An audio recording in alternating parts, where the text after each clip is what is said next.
Hey everyone, let's talk about Doctor Who. All right, we're going to be talking about Tom Baker's first season, third story, the Sontaran experiment. It's a two-parter, so you know the pacing's going to be good. A lot of these older classic Doctor Who stories are multi-parts. Some of them are really long, like seven-parters, a couple of Pertwees in there. Some of them are four parts. I think mostly four seems to be the average. I guess it just depends on what their slate was for that season. I don't know. I don't know the rhyme or reason behind it. Some stories seem to drag out for a while. Like Ambassadors of Death, which is a John Pertwee. I've already reviewed that one. That seemed to drag. It really didn't need to be that long. Some are really quick and tight. This one is one of those. The Sontarans are pretty awesome villains, but we're going to break this down. We're going to use my space system. Story, pacing, artistry, characters, enjoyment. Each category gets a score between 0 and 2. 2 is the best you can get in any category. Doctor Who is my favorite TV show of all time. However, I'm not basing my review against other shows. I'm ranking this against itself. You're watching Classic Who. So obviously you know that it's not going to look as amazing as stuff today. That's just not the case, right? But I love it. So when I talk about the artistry of it or the creatures, I'm going to talk about them in comparison to the rest of Doctor Who. I'm not even going to compare this to Star Trek, which had a massive budget, or well, way more of a budget than this. Not massive, but way more than this. Star Trek's my second favorite show. So again, I'm comparing this to Doctor Who. If I gave this a 10 out of 10, then I'm saying that this is one of the best Doctor Who episodes. If I give it like 7 or 8, you're like, yeah, that was a really good Doctor Who episode. I liked it, right? 5 or 6 means it's on the lower end of Doctor Who. There's not going to be too many Doctor Who episodes that are going to be ranking below 5 out of 10 because usually I love all the Doctors, so just the fact that the Doctor is in is enough. There ain't going to be any Tom Bakers. I can tell you that much right now. I'm still starting with my Tom. I'm only 3 into my Tom Bakers, but there ain't going to be no Tom Baker story that's below like a 5 or 6 out of 10 for sure, because Tom Baker is the best Doctor. My personal favorite is John Pertwee, but Tom Baker's the best Doctor. If someone's telling you that Tom Baker's not the best Doctor, you need to question them more about their Doctor Who fandom. Does that sound elitist and snobbish? Yes, because that's what we do on the internet. If you don't agree with me, you're wrong. All right, I'm gonna give the storyline a 1. Look, it's okay. 0 means it's bad, 1 means it's good, 2 means it's amazing. This story was good. You got Harry and Liz, or Sarah Jane, Harry and Sarah Jane, her character, and they get split up with the Doctor. There's a Sontaran on the planet doing his experiments on people. He's getting people to join up with them and all this kind of stuff. It's very cool, good, standard Doctor Who. I liked it. It didn't rise above in any way. It was just a good story, and that's fine, right? I liked everything that happened. It was short, so let's talk about the pacing. I'm going to give the pacing a perfect score, 2 out of 2. I was not bored at all. It was a very fast 2-parter.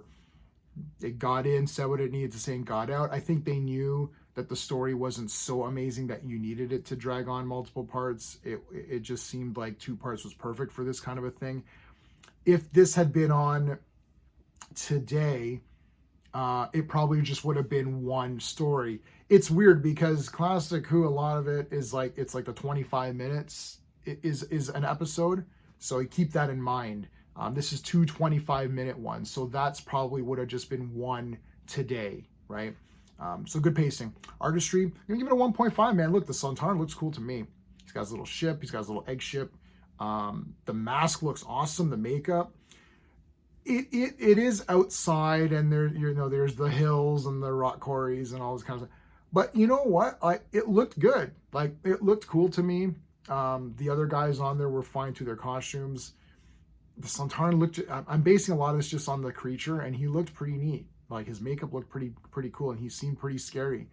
I'm not a big fan of making the Sontarans a bit jokey later on, where they became a little bit jokey, and then I think Chris Chibnall tried to bring them back into like a more, menacing threat.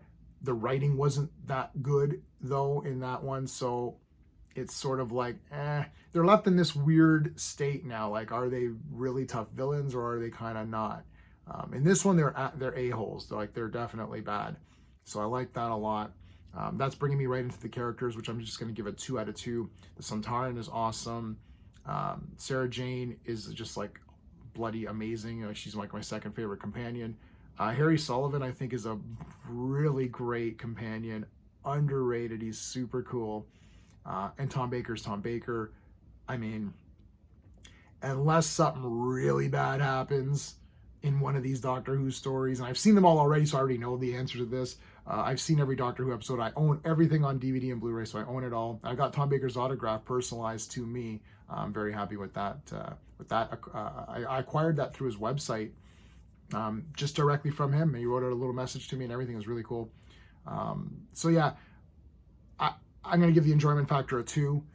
So again, unless something drastically happens, the characters and enjoyment factor of all my Doctor Who videos are probably going to be perfect scores. Well, no, enjoyment might not be if the story wasn't that good. But this one, because it was short, look, it was short. Sontaran looked cool. He's badass. Tom Baker's on fire as usual, and Harry's great, and I like Sarah Jane. So I'm giving that a 2 out of 2 for enjoyment. So I'm going to give it a final score of 8.5 out of 10. I like this one a lot. I like that it's a simple story told quickly and done. I think a lot more. I think if Classic Who followed that a little bit more, maybe do like really nothing should be more than 4 parts, because then you're approaching like a 4-parter is like a film basically. That's like you're watching a movie. Well, why do I need a long movie when this is supposed to be adventure, right? Adventure movies should not be more than, even like 100, like let's say 100 minutes as your benchmark. Like that's it. So 4 or 5 parts as a Doctor Who would be completely enough. You don't need these 6-7 parters, though there is a longer one coming up in this season, which is pretty epic. So I'll be posting that video when I can. But 8.5, man. Let me tell me what you thought of the Sontaran experiment. I thought it was really good. And if you like my style of reviewing with my space system, please make sure to like the video. It's just a click, and subscribe. We're doing more Doctor Who stuff because Doctor Who's awesome. So there you go. All right, until next time.